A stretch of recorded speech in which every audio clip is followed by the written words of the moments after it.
Assalamualaikum warahmatullahi wabarakatuh. Perkenalkan, nama saya Mutiara Nabila Nasution. Saya mahasiswi Pendidikan Sosiologi angkatan 2019 kelas 2A. Pada video kali ini, saya akan menjawab pertanyaan untuk soal UTS Pendidikan Pancasila. Namun sebelum itu, saya akan menampilkan pengantar dari soal ini.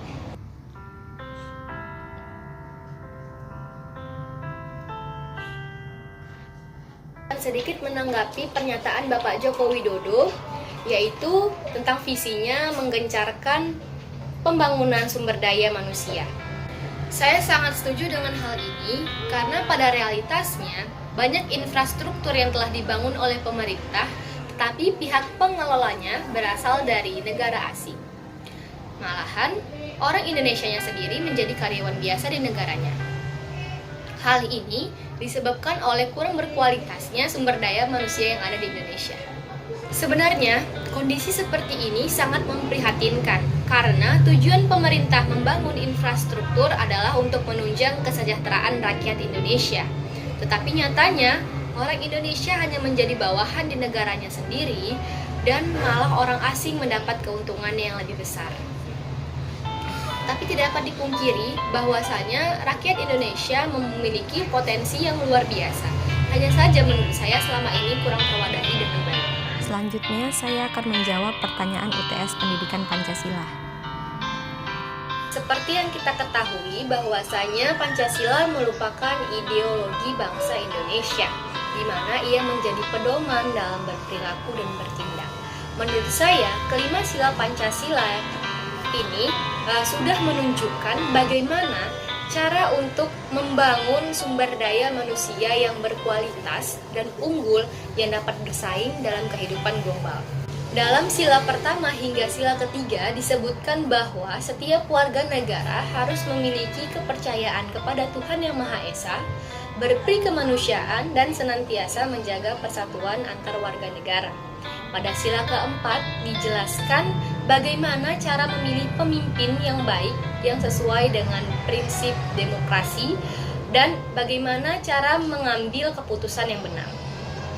Pada sila kelima, kita diajarkan untuk berlaku adil kepada siapapun yang termasuk warga negara di Indonesia. Cara membangun sumber daya manusia yang berkualitas melalui sila pertama diharapkan dengan pengetahuan agama dapat memperbaiki kualitas akhlak dan sifat malas yang ada pada diri masyarakat Indonesia. Kemudian, ketika mendapatkan jabatan, mereka tidak mudah tergoda untuk melakukan tindak korupsi karena sebagaimana kita ketahui bahwa KKN merupakan salah satu permasalahan utama yang dihadapi oleh bangsa Indonesia. Kemudian, pada sila kedua, cara membangun sumber daya manusia yang berkualitas yaitu dengan menciptakan dan menumbuhkan rasa tenggang rasa dan saling menghargai antar warga negara. Cara membangun sumber daya manusia melalui sila ketiga yaitu dengan memahami bahwa Indonesia merupakan negara kepulauan yang memiliki beragam suku bangsa, bahasa, dan etnis, serta budaya. Sehingga apabila hal ini dapat dikontrol dengan baik akan menghasilkan sesuatu yang positif. Keanekaragaman karakter dan budaya oleh masing-masing suku bangsa akan menimbulkan perbedaan pemikiran yang akan menghasilkan sebuah kreativitas yang tentunya akan sangat bermanfaat bagi Indonesia ke depannya. Cara membangun sumber daya manusia melalui sila keempat, yaitu kita diajarkan dalam mengambil keputusan tidak boleh terburu-buru dan tergesa-gesa. Maka dari itu kita diarahkan untuk melakukan tindakan musyawarah sehingga pemikiran-pemikiran itu dapat menjadi satu dan menghasilkan suatu keputusan yang terbaik. Pembangunan sumber daya manusia melalui sila kelima itu lebih ke arah perbaikan penegakan hukum di Indonesia yang harus bersifat seadil-adilnya. Tidak ada perbedaan hukuman antara golongan atas dengan golongan bawah, sehingga akan menimbulkan efek jera bagi para pelanggar hukum.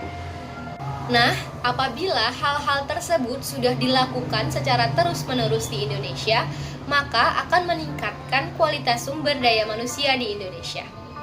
Sekian jawaban dari saya. Assalamualaikum warahmatullahi wabarakatuh.